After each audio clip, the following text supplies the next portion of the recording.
L'école doctorale de l'Université du Burundi, à travers le Centre d'incubation et d'accélération de l'Université du Burundi, en collaboration avec l'ENABEL Burundi, via le projet de renforcement des compétences PAORS en sigle, a organisé du 6 au 10 février 2023 une formation sur e-learning. Il s'agit de la conception-dispensation d'un module d'apprentissage en ligne en faveur des médecins de différentes spécialités. Le directeur de l'école doctorale, le coordonnateur du SINOB et l'assistant technique national du PAORS ont exprimé leur sentiment de satisfaction au terme de toute une semaine d'intenses activités. Je suis vraiment très content. Et si on fait une telle formation avec des médecins, demain, quelqu'un qui donne un cours d'histoire, un cours, je ne sais pas moi, de littérature, ne peut pas dire qu'il ne peut pas faire ça. Non. Parce que si des gens de tels responsables, regardez le cas du secrétaire général, normalement ce sont des autorités qui viennent, ils ouvrent et puis ils s'en vont. Mais il est resté, vous êtes tous restés toute la semaine, c'est d'abord un engagement et c'est vraiment très important. Demain, personne ne dira au secrétaire général que ceci ne peut pas marcher. Lui-même, il est passé par ça, il a vu. Ceux qui vont lui dire ça ne marche pas, c'est lui qui va leur apprendre ça. Donc je crois que ce niveau d'engagement, c'est très important. Ça nous encourage. Nous voyons que nous pouvons apporter une contribution. Et c'est très important. Parce qu'aujourd'hui, si on fait un projet, on n'intègre pas l'utilisation des technologies de ce niveau. On n'intègre pas le travail en réseau, automatiquement on est marginalisé. Et ce n'est pas ce qu'on fait. Donc c'est vraiment très important ce que vous venez de faire et je voudrais vous féliciter et vous remercier. C'est un exemple que nous allons utiliser pour convaincre d'autres qu'ils peuvent aussi le faire. C'est un sentiment de satisfaction par rapport à la présence surtout. Parce qu'à un certain moment, moi je me disais, est-ce que vraiment ces personnes qu'on considère souvent très prises, très surchargées, avec des agendas vraiment très chargés, est-ce qu'ils vont libérer cette semaine pour venir? Quelqu'un disait, quand je balançais le programme, ah c'est vraiment trop fort, est-ce qu'on y arrivera? Je dis, on essaiera de rythmer et de voir comment adapter l'horaire par rapport à chacun d'entre nous. Et donc je suis satisfait de la participation maximale qui est de 100%. Et c'est vraiment un signe qui montre que il y a de l'intérêt. Vous étiez motivé. Et à voir ce que vous êtes en train de faire maintenant, le pas franchi, c'est vraiment une motivation qui est là. On le voit, on le sent. Je suis très satisfait, très content au nom du partenaire qui a financé cette activité, en remerciant en particulier l'école doctorale, en passant par le SINOB, qui nous a aidé à dispenser cette formation en ligne, qui est une innovation au niveau de l'ENABEL. Donc je suis très content d'avoir nos 10 formateurs dans le système de référence pour améliorer la chirurgie de secteur Burundi. Et je suis très satisfait de comment j'ai vu, comment vous vous avez vraiment impliqué avec une grande participation, avec une attention particulière. Donc ça m'a donné vraiment un espoir et je vois que ce qu'on rêvait au niveau de l'ENABEL, d'avoir pensé maintenant à la technologie actuelle en termes de la formation en ligne pour les prestataires de soins qui, deux fois, comme on l'a dit, se déplacent dans des ateliers de formation et les malades ne trouvent pas les prestataires, mais ça sera vraiment une solution durable pour le ministère parce qu'on va former nos formateurs sur le lieu et continuer à exercer les fonctions. Et comme on a dit, la première fonction, c'est de soigner la population, soigner nos malades. Les bénéficiaires de cette mise à niveau sont satisfaits de cette formation qui vient à point nommé. C'est une satisfaction. Peut-être une occasion de remercier à tout le monde, à tous ceux qui y ont pensé. Parce qu'après tout, ça va nous faciliter la tâche pour certains, sinon pour tous en quelque sorte. C'est une bonne innovation, c'est une bonne étape dans la modernité. Ça va nous faciliter la tâche et puis ça va probablement arranger la plupart des gens qui sont au papier dans tous les coins du pays pour apprendre.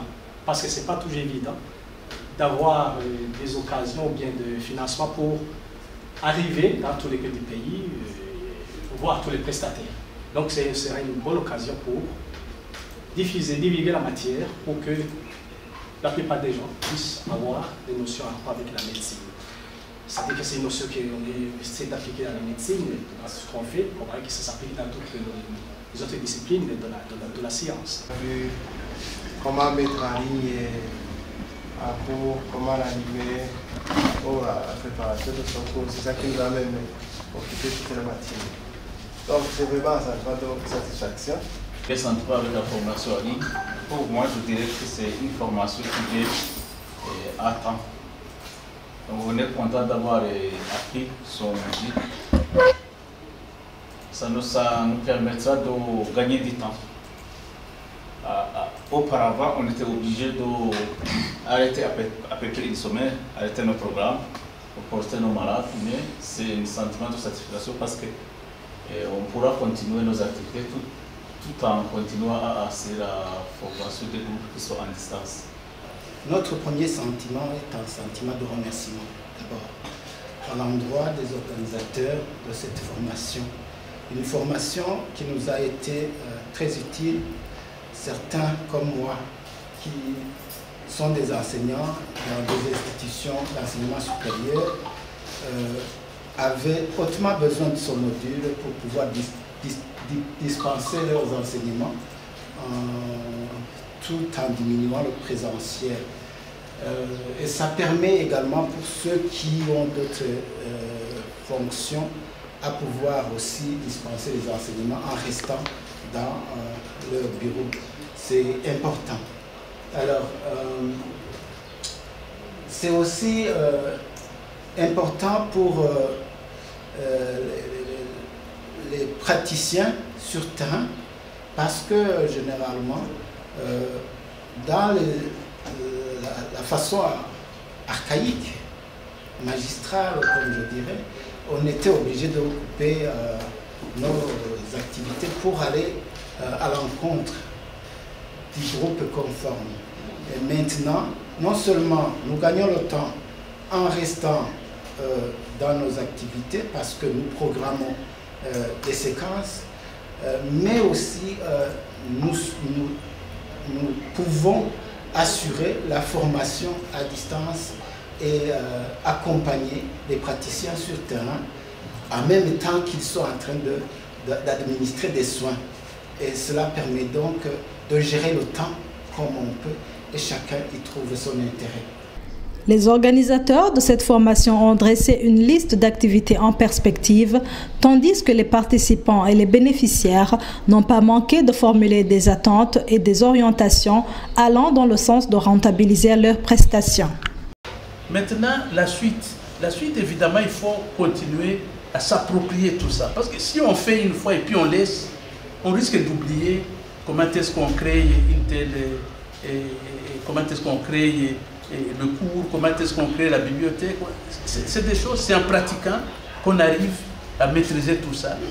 De notre côté, du côté du Sinon, nous nous engageons à accompagner.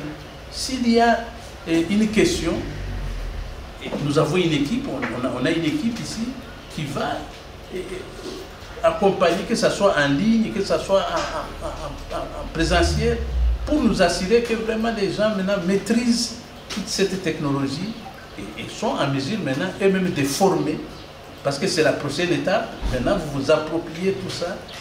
Après, vous utilisez toutes ces connaissances pour former maintenant les infirmiers et les autres médecins pour qu'ils puissent se prester au niveau des districts, au niveau décentralisé, ainsi de suite. Concernant la suite, au nom de toute l'équipe de formateurs, je crois qu'on sera toujours à votre côté dans l'accompagnement, comme c'est prévu. Et n'hésitez pas à revenir vers nous s'il y a quelque chose qui vous semble un peu étrange sur la plateforme, si c'est bloqué ou vous ne voyez pas comment réduire certaines choses ou intégrer revenez vers nous et on va essayer de libérer du temps pour assurer dans les meilleures conditions un accompagnement. Parce qu'au finish, l'important de cette formation, ce n'est pas que vous soyez formé sur l'utilisation de cette plateforme, mais c'est ce malade-là qui a besoin de vous. Pour atteindre ce malade, vous allez devoir former les infirmiers. Et il y a aussi des médecins que vous allez former. Mais vous allez les former en utilisant cet outil innovant qui est la plateforme. Et on essaiera de voir réellement s'améliorer les conditions de transfert des malades au niveau des districts sanitaires qui sont concernés. Donc je suis très satisfait, on est très content d'avoir cet échantillon de formateurs et qui bientôt, prochainement, on va maintenant commencer cette approche, c'est pilote. On va prendre des centres de santé, des infirmiers par centre de santé et quitte à ce que, comme on l'a dit dans la suite, on pense si ça réussit, et je vois déjà que ça réussit comme on a des formateurs, mais aussi au niveau des formulaires, je suis sûr que ça va réussir. On va essayer d'étendre le progressivement sur tout le territoire national parce que c'est pour répondre aux besoins du ministère d'avoir des ressources humaines compétentes en qualité et cela à travers des formations et des formations de préférence à distance pour se ressourcer au lieu de travail avec tout ce qu'on devrait faire dans les créations de modèles, création de ressources, comme je le dis, et d'activités. Tout cela, ça va permettre à nos prestataires de s'exercer progressivement et avoir ces ressources qu'on a besoin au niveau du ministère. Et qu'est-ce qu'on pense de la suite? Moi, personnellement, je pense que nous allons nous approprier de ce mode de travail, de cette méthodologie, pour finir rapidement le module de chirurgie générale dans un premier temps, mais également, même dans la vie professionnelle, je pense que je veux aussi m'aligner pour mieux m'adapter et performer davantage. Pour la suite, c'est-à-dire que maintenant c'était un avant-goût. La suite, c'est qu'on va s'y mettre encore une fois. Il est vrai qu'on est occupé, mais on va dégager du temps pour s'y mettre encore une fois, pour nous familiariser encore une fois, pour pouvoir appliquer ces applications, ces aspects de cours en ligne dans notre vie quotidienne, dans ce qu'on va faire, pas seulement pour les cours, peut-être que même pour les soins, on pourra y arriver d'ici quelques années. Voilà. Pour tout ce qui est, nous pensons pour la suite, je pense qu'on va s'approprier de cet outil pour l'appliquer, l'utiliser dans la vie courante. Et on encourage aussi dans d'autres domaines de suivre le pas. Pour la suite, je pense que je ne peux souhaiter que ce soit périn, que ce soit étendu à tout le pays. Il y a quelqu'un qui disait une anecdote ce matin, le docteur Lin, qui disait que si ce module pouvait être étendu dans l'administration publique, que les dossiers seraient facilement suivis et qu'il y aurait moins de dossiers perdus. Il faudrait y réfléchir dans la numérisation de nos administrations et je pense que c'est important. Je vous remercie.